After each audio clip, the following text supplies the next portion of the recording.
Améliorer la qualité de la fève marchande du cacao et apporter une plus-value aux producteurs ainsi qu'à la Côte d'Ivoire.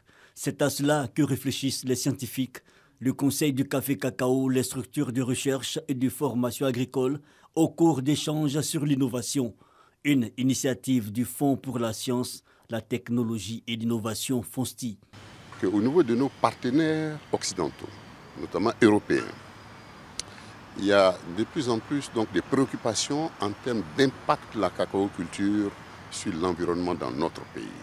Nous voulons également anticiper ou voir dans quelle mesure on peut faire de la cacaoculture tout en préservant la qualité de notre environnement dans notre pays. Des panels autour de l'approche biotechnologique pour l'amélioration des fèves et de l'impact de la mauvaise qualité des fèves sur l'économie ivoirienne. La mauvaise fermentation de la fève fait que la Côte d'Ivoire, premier producteur avec 2 millions de tonnes, ne figure pas parmi les 17 meilleurs producteurs mondiaux de qualité aux normes des chocolatiers.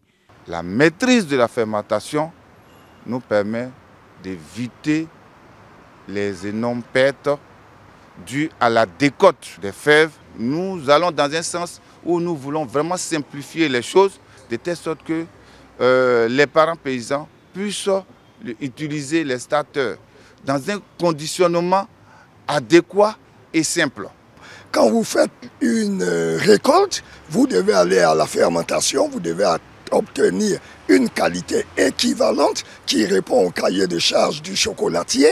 Et nous, en Côte d'Ivoire, nous avons un cacao qui a une texture, qui a une robe, qui a une acidité, qui a une certaine amertume, qui fait de lui un cacao corsé, donc un cacao recherché. Le progrès pour chacun et l'émergence du pays ne peuvent passer que par la transformation, mais surtout par une meilleure qualité de la fève. Le FONSTI s'engage alors à financer les recherches allant dans ce sens.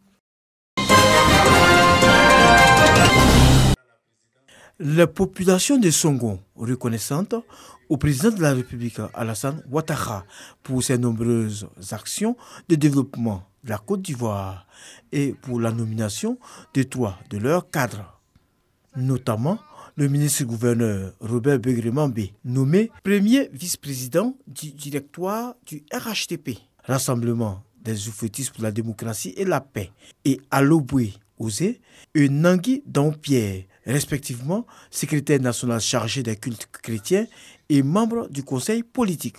Si vous imaginez ce que c'est que le RHDP et que vous voyez que le président nous a confié le poste de numéro 2 après mon frère, ami et aîné Kafana, c'est un grand signe qui interpelle. Je voulais passer le message à mes parents pour leur dire qu'attention, il y a un grand signe qui est apparu et que nous devons nous mobiliser. Songon a bénéficié de nombreuses actions de développement du président de la République. De quoi réconforter Begré-Mambé qui a appelé la population à le soutenir dans sa politique de construction de la Côte d'Ivoire.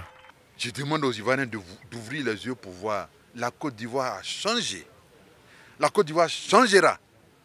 Mais le président Alassane se bat tous les jours, pour que la Côte d'Ivoire soit encore meilleure qu'avant. C'est la seule conscience que nous devons avoir de la politique du président Alassane. Il se bat pour que la Côte d'Ivoire soit meilleure qu'avant. Il rejoint parfaitement le président Houphouët-Boigny, qui dit, moi, ma grande richesse que je cherche, c'est d'avoir des hommes et des femmes à qui je vais confier ce pays, de sorte à ce que quand je m'en irai, ils fassent mieux que moi. Quand un homme dit ça, c'est un grand homme. Aucun développement ne peut se faire sans paix. Le ministre-gouverneur a donc exhorté l'ensemble des militants du RHTP de Songon à être des artisans de la cohésion.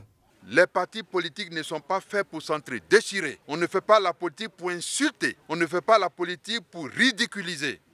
On fait la politique pour aimer, pour compétir et pour avoir les meilleures idées de développement. Robert Begré-Mambé avait à ses côtés pour cette cérémonie d'hommage au Galéon, président honoraire des chefs agents du village de Songon-Kassamblé. Par ailleurs, membre du bureau du Conseil économique, social, environnemental et culturel.